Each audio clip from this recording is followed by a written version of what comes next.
긴 설 연휴를 보내고 일상으로 또 예배 자리로 돌아오신 우리 모든 성도님들을 주님의 이름으로 사랑하고 또 환영하며 축복합니다.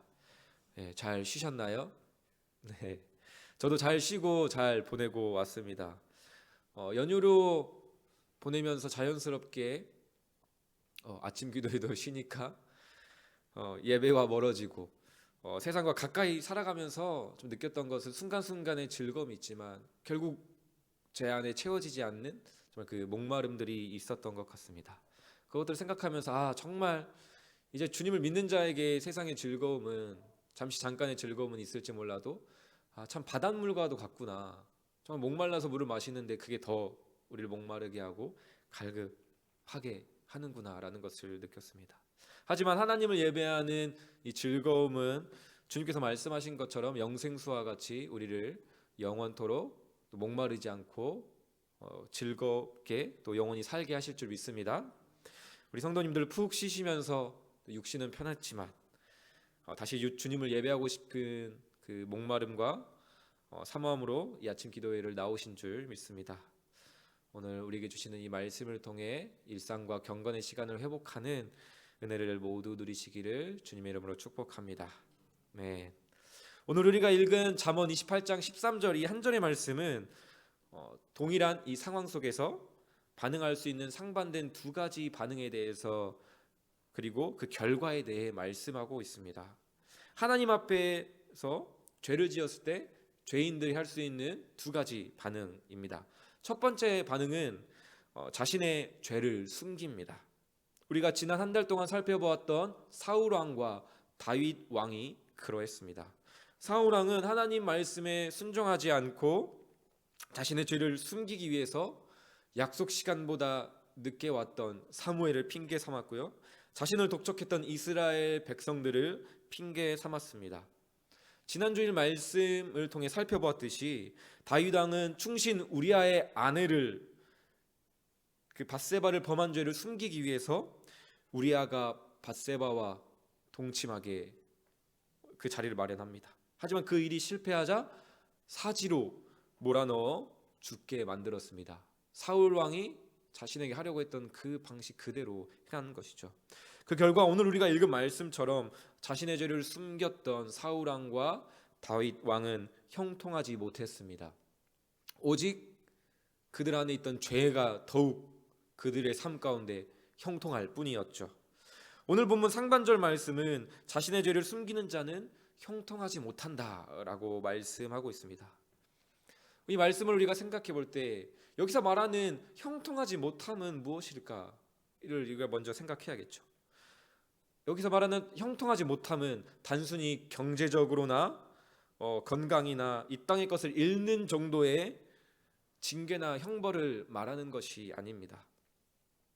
우리는 이 의미를 살펴보기 위해서 성경이 말씀하고 있는 형통, 진정한 형통이 무엇인가를 우리는 생각해 보아야 합니다. 요셉의 이야기를 보면 창세기 39장 하나님께서 함께 하심으로 요셉이 형통했다라고 말씀하고 있습니다. 즉 형통이란 하나님께서 우리와 함께 하시는 것이고 오직 하나님만이 우리에게 주실 수 있는 것이다 라고 우리는 정의할 수 있습니다. 그리고 모든 성경 말씀을 통해 우리가 알 수 있는 것은 하나님과 함께하는 것이 우리가 이 땅에서 누릴 수 있는 최고의 형통, 진정한 형통이다 라는 것을 우리는 알 수 있습니다. 범죄한 아담과 하와가 자신의 죄를 숨기기 위해 하나님을 피해서 숨었을 때에 그들이 잃어버렸던 형통은 에덴 동산에서 그들이 누렸던 그 모든 것들 뿐만이 아니었습니다. 그들이 잃어버린 형통은 에덴 동산에서 그들이 누릴 수 있는 것들을 훨씬 뛰어넘죠. 그들이 잃어버린 진정한 형통함은 그들을 창조하시고 그들이 누리고 있는 그 에덴 동산의 모든 것들을 창조하신 허락하신 하나님과의 관계였습니다. 그것이 그들이 잃어버린 진정한 형통이죠. 우리의 일상에서도 죄로 인해 형통하지 못한 형통할 수 없는 관계들을 우리는 어렵지 않게 볼 수 있습니다. 부모에게 거짓말을 한 자녀, 그리고 그 거짓말이라는 죄를 숨기려고 할 때에 부모와 자녀의 관계는 형통할 수가 없죠. 이곳에는 없으리라고 생각하는데요. 아내 몰래 비상금을 숨긴 남편, 네, 그 사이가 형통할 수가 없을 것입니다. 모두 자신의 죄를 숨김으로 서로 형통할 수 없는 관계이죠. 무엇이 진정한 형통인지, 무엇이 형통하지 못한 것인지를 우리가 기억하며 두 번째 반응으로 넘어가도록 하겠습니다. 두 번째 반응은 자신의 죄를 자복하고 인정하고 나아가서 그 죄를 버림으로 인해서 불쌍히 여김을 받는 한 죄인의 모습을 보여주고 있습니다. 첫 번째 반응을 생각해 볼 때에 우리가 진정으로 자복하고 회개해야 할 우리의 죄는 무엇일까? 우리는 고민할 수밖에 없습니다. 진정한 회개의 본질은 무엇인가? 우리는 질문해야 하죠. 그것은 바로 죄로 인해 죄의 결과로 하나님과의 형통이 깨어진 것을 가슴 아파하는 것입니다. 그리고 하나님과 깨어진 관계를 회복하기 위해 그 관계를 위해서 하나님께 도우심을 구하고 은혜를 구하는 것이죠. 2025년 한 해를 시작하며 하나님과의 관계를 새롭게 하고자 또 그 관계를 회복하고자 결단했지만 오늘이 1월 31일인데요. 한 달을 지난 이 시점에서 그 결단이 무색해지고 또다시 넘어지고 여전히 작년과 별반 다를 바 없는 나의 모습을 보며 그렇게 또 무기력해지고 지친 분들이 계실 거라고 생각합니다. 올해는 정말 달라져야지 생각했지만 지속되고 반복되는 죄로 인해서 이제는 다시 관계를 회복할, 그렇게 관계를 회복하기 위해서 한 걸음 나아갈 힘조차 남아있지 않는 분들도 있으리라고 생각합니다. 어쩌면 내가 하나님 앞에 의도적으로 나의 죄를 숨기진 않았지만 영적으로 너무나도 무뎌져서 나도 모르는 사이에 내가 발견하지 못한 숨어있는 나의 죄를 발견하지 못하고 그렇게 회개의 필요성을 느끼지 못하고 있는 분들도 있으리라고 생각합니다. 우리의 현재의 상황이 어떠하든 우리는 이것을 기억해야 됩니다. 우리 모두는 우리 편에서 먼저 이 깨어질 관계를 회복할 능력이 없다는 사실을 기억해야 합니다. 창세기 39장 23절에서 이렇게 말씀합니다. 여호와께서 그를 요셉을 형통하게 하셨더라. 하나님께서 그를 형통하게 하셨더라. 우리에게 허락되는 형통, 하나님과의 관계의 형통, 회복은 오직 하나님 편에서 우리에게 허락되는 은혜라는 사실입니다. 그리고 그 형통은 우리 구주 예수 그리스도를 통해 이미 예수 그리스도를 믿는 우리에게 이미 허락되었다는 사실을 우리는 이 아침 기억해야 합니다. 아담 안에서 하나님과 원수되어 하나님께 받을 것이라고는 우리에게는 하나님의 진노와 심판밖에 없었습니다.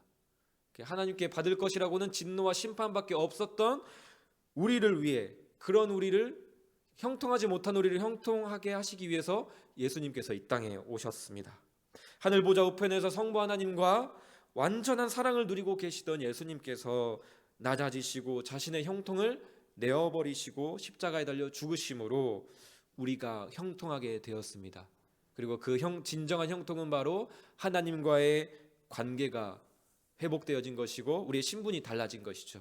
예수 그리스도를 믿는 믿음 안에서 우리는 하나님을 이제는 아바, 아버지라 부를 수 있게 되었고 우리는 그분의 자녀가 되었습니다.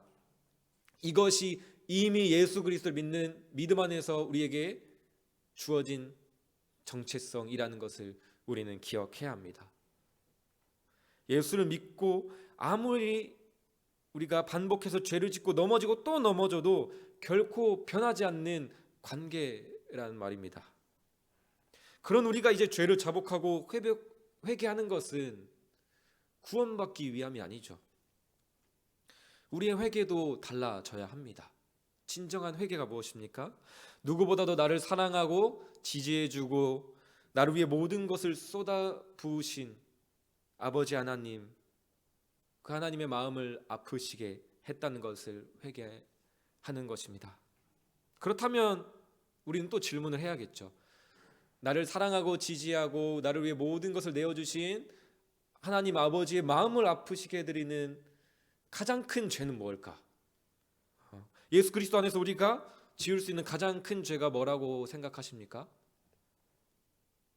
단순한 부도덕한 일, 비양심적인 일들, 어떤 표면적인 행위, 그런 죄들이 아닙니다. 형통하게 하신 은혜를 입은 우리가 이제 하나님께 지을 수 있는 가장 큰 죄는 우리를 형통하게 하사 자녀 삼기 위해 내어주신 하나님의 아들 예수 그리스도를 잊어버리고 사는 것입니다. 그 은혜에 감사하지 않는 것입니다. 그 은혜와 사랑을 내 수준에서만 생각하며 스스로 용서하지 못하고 정죄하며 크신 사랑을 내 수준으로 낮춰버리는 것입니다. 그것이 우리가 진정으로 회개해야 될 제목이고 하나님의 가슴을 아프게 하는 것이죠. 우리 성도님들께서 자녀와의 관계에서 생각해보면 이해가 잘 될 것 같습니다. 자녀가 어떤 말을 할 때 가장 속상하셨습니까? 많은 것들이 있겠지만 내가 알아서 할게, 신경 쓰지 마, 엄마 아빠 도움 필요 없어, 부모의 도움을 필요로 하지 않을 때, 거절할 때 의지하지 않는 그런 모습들이 부모의 마음을 가장 속상하게 하는 것 같습니다. 반대로 무엇을 가장 기뻐하십니까? 시아는 아직 거절하지 못하지만 그저 안아달라고 이제 조금씩 걷기 시작하는데, 안아달라고 이제 달려올 때, 부모를 의지할 때, 부모 품에 안길 때 우리는 그게 부모로서 가장 큰 기쁨이죠. 하나님 아버지도 동일하십니다. 하나님께서 가장 기뻐하시는 것은 우리를 구원하신, 우리를 형통케 하신 그 은혜를 믿는 것. 반대로 우리 가장 슬퍼하시고 우리가 회개해야 될 제목은 그 은혜와 사랑을 믿지 않는 것, 그 사랑을 찾지 않는 것이겠지요. 오늘 이 아침 그 은혜를, 이미 우리가 받은 그 은혜를 기억하며 그 은혜를 누리시기를 주님의 이름으로 축복합니다. 우리는 회개를 생각하면 내가 뭘 잘못했지? 내가 고쳐야 될 내 행위는 뭐지? 이런 것들에 주목하지만 그런 고쳐지지 않는 그런 나의 죄와 행위들을 용서하시고 품으시기 위해 예수님께서 자신의 형통을 내어주시고 이미 우리를 먼저 사랑하셨다는 그 사실을 기억하며, 그리고 그 은혜를 알 때 우리가 그 자유함 안에서 죄를 자복하고 또 그 관계를 회복하기 위해 나아갈 수 있다는 그 사실을, 그 은혜를, 이미 받은 은혜를 기억하며 기쁨과 감사함으로 회개하며 자복하는 우리 모든 성도님들이 되시기를 주님의 이름으로 축복합니다.